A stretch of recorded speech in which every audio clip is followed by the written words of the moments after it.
Hi friends, मी Anjali special तडकामध्ये आपल्या सर्वांचे मनापासून स्वागत करत आहे। फ्रेंड्स, आता लवकरच नवरात्री सुरू होणार आहे आणि मग नवरात्रीमध्ये आपले उपवासही सुरू होणार आहेत। तर त्यासाठी मी तुमच्यासोबत फराळी मिसळची रेसिपी शेअर करणार आहे आणि त्यासाठी मग काय काय साहित्य लागतं हे आपण पाहूया। फ्रेंड्स, इथे साबुदाणा घेतला होता 1 वाटी, पण याला नेहमीपेक्षा जास्त पाण्यामध्ये म्हणजे दुप्पट पाणी घेऊन भिजवलेला आहे। अगदी त्याला छान असा ओलसर मऊसर केलेला आहे। तुम्ही बघू शकता तो किती छान भिजलेला आहे, एकदम मस्त नरम नरम एकदम छान। आणि इथे 1 वाटी भाजलेल्या दाण्यांचा कूट घेतलेला आहे। हा आपला बटाट्याचा चिवडा आहे जो आपण फराळासाठी वापरतो।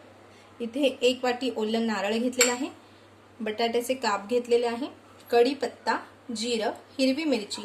आणि इथे हा जो साबुदाणा घेतलेला आहे, आपण नॉर्मल जो खिचडीसाठी साबुदाणा भिजवतो हा तसा भिजवून घेतलेला आहे आणि दाण्याचा कूट। तर आता आपण आपल्या रेसिपीला सुरुवात करूया। फ्रेंड्स, आता आपण सर्वात आधी आहे ना आपली फराळी मिसळ बनवून घेऊया। त्याच्यासाठी हे 1 वाटी ओलं खोबरं आणि दाण्याचा कूट आणि थोड्याशा हिरव्या मिरच्या मी मिक्सर मधून वाटून घेणार आहे। कूट, हे ओलं नारळ आणि इथे मी 5 ते 6 हिरव्या मिरच्या कट करून घेतल्या होत्या, तर त्याच्यातल्या थोड्याशा मी याच्यामध्ये टाकते। पाहिजे तर तुम्ही जिरं पण याच्यामध्ये वाटून घेऊ शकता, पण जिरं मी फोडणीला वापरणार आहे। फ्रेंड्स, इथे आपलं वाटण वाटून तयार आहे फराळी मिसळसाठी। आणि इथे एका कढईमध्ये मी तेल गरम करायला ठेवलं होतं। इथे एका कढईमध्ये तेल गरम करायला ठेवलं, तर त्याच्यामध्ये आपण थोडंसं जिरं टाकूया। जिऱ्याला छान अशी मस्त तडतड आवाज येईपर्यंत आपल्याला छान फोडणी द्यायची आहे। नंतर आपण त्याच्यामध्ये कढीपत्ता ऍड करूया। तर आपण त्याच्यामध्ये हे आपलं वाटलेलं वाटण ऍड करूया आणि याला व्यवस्थित छान आपण परतून घेऊया तेलामध्ये।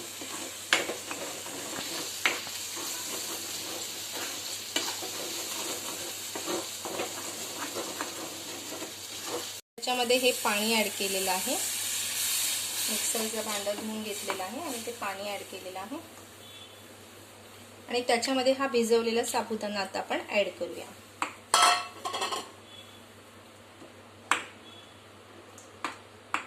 आणि जे बटाट्याचे काप मी बारीक चिरून घेतले होते ते पण मी थोडेसे याच्यामध्ये ऍड करते।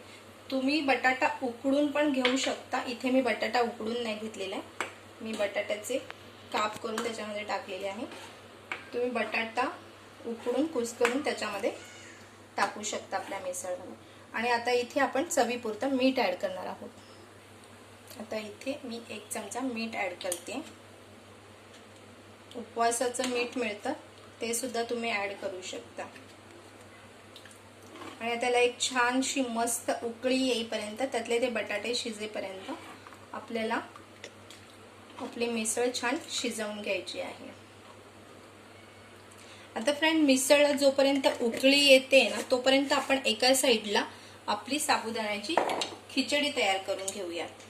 तर दुसऱ्या एका पॅन मध्ये तेल गरम करायला ठेवलं होतं, त्याच्यामध्ये आपण कढीपत्ता टाकूया, जिरं आणि हिरव्या मिरच्या छान व्यवस्थित तेलामध्ये आता आपण याला परतून घेऊया।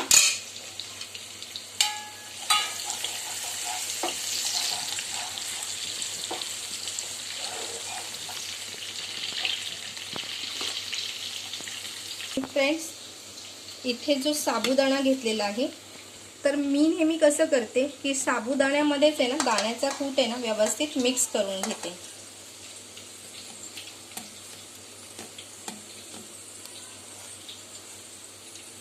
आणि याच्यामध्ये 1 चम्मच साखर टाकते। आधी पण मिसळमध्ये मी 1 चमचा मीठ टाकलेलं आहे, म्हणून मी इथे 1 आणि थोडंसं वरती एकदम मामूलीसं म्हणजे 1 आणि अगदी नावाला किंचित असं मीठ मिक्स केलेलं आहे। आणि आता हे सगळं हाताने व्यवस्थित मिक्स करून घेऊया।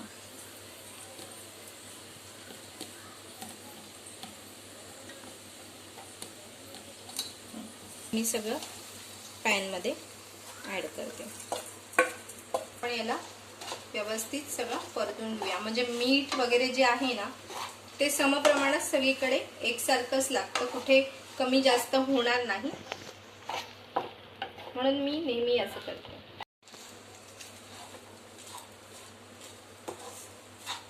फ्रेंड्स, तुम्ही बघू शकता आपला साबुदाणा एकदम मस्त मोकळा मोकळा झालेला आहे, खूपच छान. आता याला आपण ना 4 ते 5 मिनिटांसाठी झाकून ठेवूयात, म्हणजे आपला साबुदाण्याचा दाणा अजून छान फुलेल आणि आपली खिचडी एकदम मस्त बनेल. 5 मिनिटांसाठी लो फ्लेमवर याला झाकून ठेवूयात. फ्रेंड्स, आता 5 मिनिटं झालेली आहे. आपली खिचडी ही बघा खाण्यासाठी तयार आहे. अगदी छान साबुदाण्याचा एक एक दाणा मस्त असा मोकळा झालेला आहे, तुम्ही बघू शकता. हे बघा अगदी मोकळी झालेली आपली खिचडी, अजिबात चिकट झालेली नाही आहे. आणि एकीकडे आपली फराळी मिसळ सुद्धा खाण्यासाठी तयार आहे. तर आता आपण खाण्यासाठी सर्व करूया. फ्रेंड्स, पहिले आपण ना ही साबुदाण्याची खिचडी एका बाउलमध्ये काढून घेऊया. नंतर आपण त्याच्यावर ही जी आपण फराळी मिसळसाठी जे बनवले ती टाकूया.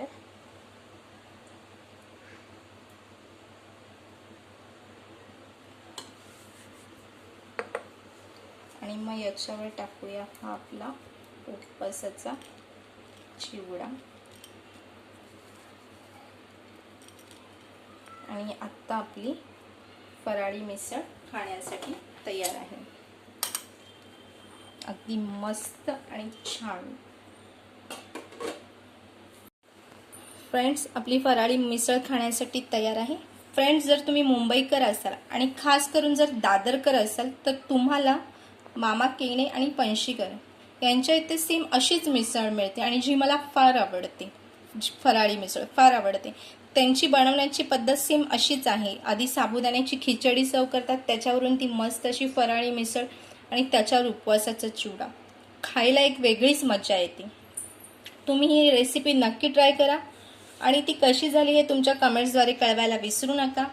आणि फ्रेंड्स, तुम्हाला जर माझे व्हिडिओ आवडत असतील, माझ्या रेसिपीज आवडत असतील तर माझ्या चॅनलला लाईक करा, शेअर करा, सबस्क्राईब करा. धन्यवाद.